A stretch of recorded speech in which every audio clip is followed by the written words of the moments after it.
මම ඊළඟට යන්නේ තවත් සුවිශේෂී මාතෘකාවකට. ඒ තමයි මේ වගේ දෙයක්ම if condition එකෙන් කරනවා හා සමාන දෙයක්ම අපිට පුළුවන් මෙන්න මේ switch කියන keyword එක use කරලා අපිට කරගන්න. මම මේ ටික දැන් ටයිම් කරගන්න. හරි. අපිට පුළුවන් මෙන්න මේ switch කියන statement switch keyword එක use කරලා අපිට පුළුවන් program එකක් හදාගන්න.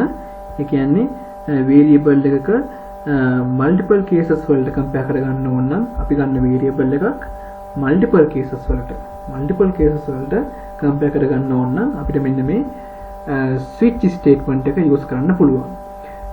මෙන්න මේ switch statement එකේ syntax තමයි මේ තියෙන්නේ. switch කියලා type කරලා අර වගේම switch if එක වගේම තමයි if එක වෙනුවට අපි දෙන්නේ මෙතන switch කියලා දීලා මරහන් ඇතුලේ අපිට ඕන condition එක දීලා මෙන්න මේ scope එකේ අපිට ඕන cases ටික අපි ලියනවා. case එක එන value එක 1 නම් මෙන්න මේ block 1 එක run වෙලා break වෙන්න. case එක value 2 නම් block 2 එක run වෙලා break වෙන්න. ඒ වගේ cases n ගානකට අපිට මේ switch එක use කරන්න පුළුවන්. මේක default නම් කියන්නේ මේක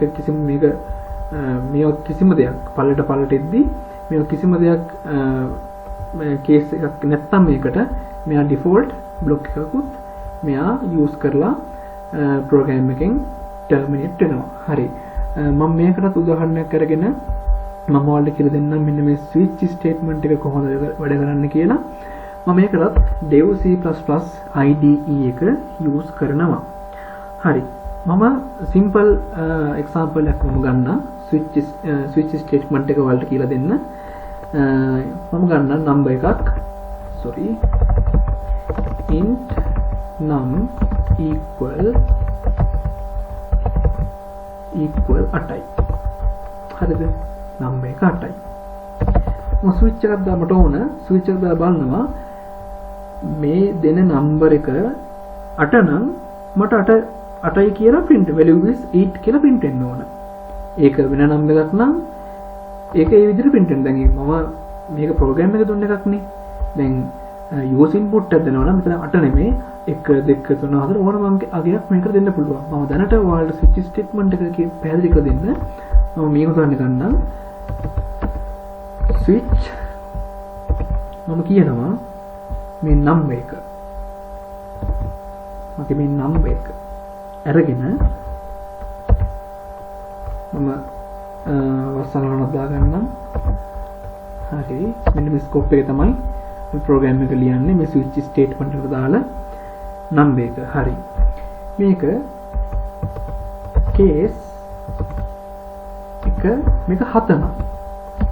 එක 7 නම් මම කියනවා print වෙන්න value is 7 කියලා. ඊට පස්සේ මම කියනවා මේක print වෙලා break වෙන්න. හරි. case එක 8 නම්. හරි. case එක 8 නම් print වෙන්න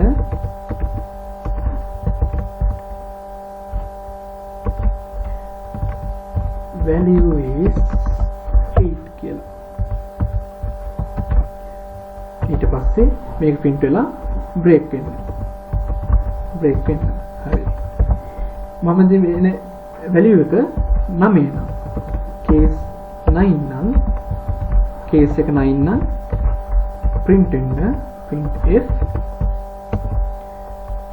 value is 9 වෙලා මෙහෙම print වෙලා break වෙන්න. case එක 10 නම් printf value is 10. ඔහොම අපිට ඕන තරම් value එක compare කරගන්න ඕන නම් ඕන තරම් cases ටිකක් අපිට පළලට දාගෙන ගිහින් check කරගන්න පුළුවන්. මේක තමයි කියන්නේ variable එකක් multi cases වල multiple cases වලට compare කරගන්න ඕන නම් මෙන්න මේ switch statement එක use කරන්න කියලා. හරි. මේක එකක්වත් වෙන්නේ නැත්නම් default නම් print වෙන්න ඕන printf default නම් print වෙන්න ඕන out of range කියලා. out of range. හරි. break. හරි. අපේ program එක ලියලා ඉවරයි. හරි. දැන් මේකෙන් මොකද වෙන්නේ? දැන් මම program එකට 8 කියලා දුන්න හින්දා මෙතෙන්ට 8 එනවා.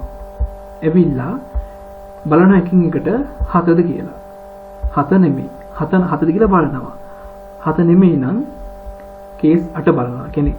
ඒ කියන්නේ මේකෙන් එකයි run වෙන්නේ. දෙක තුන run වෙන්නේ නැහැ. දැන් 8 නම් මේ එන number 8 නම් මෙන්න මේ statement එක විතර run වෙන්නේ. දැන් බලමු run කරලා අපි compile කරලා බලමු. compile වෙන්නේ හරි. දරවලක් තියෙනවා simple එකක් එන්න ඕන. හරි break. compile කරලා බලමු. හරි compile කරනවා run කරලා බලමු.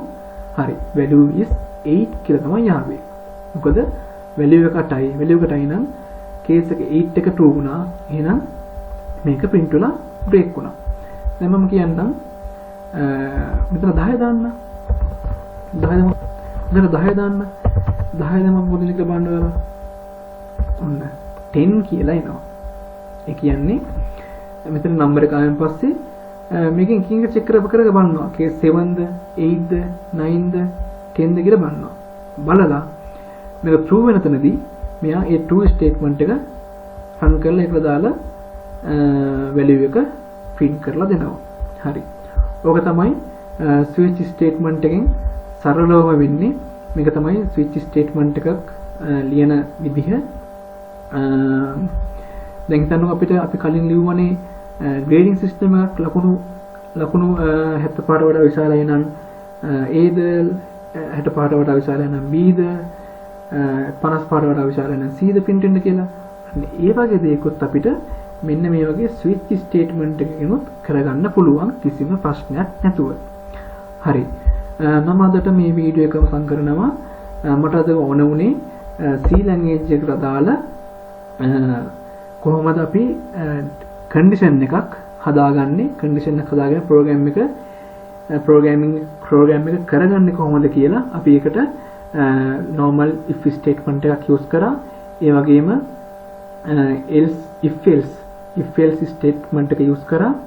ඒ වගේ තමයි if ladder එක use කරා. nested if එක use කරා.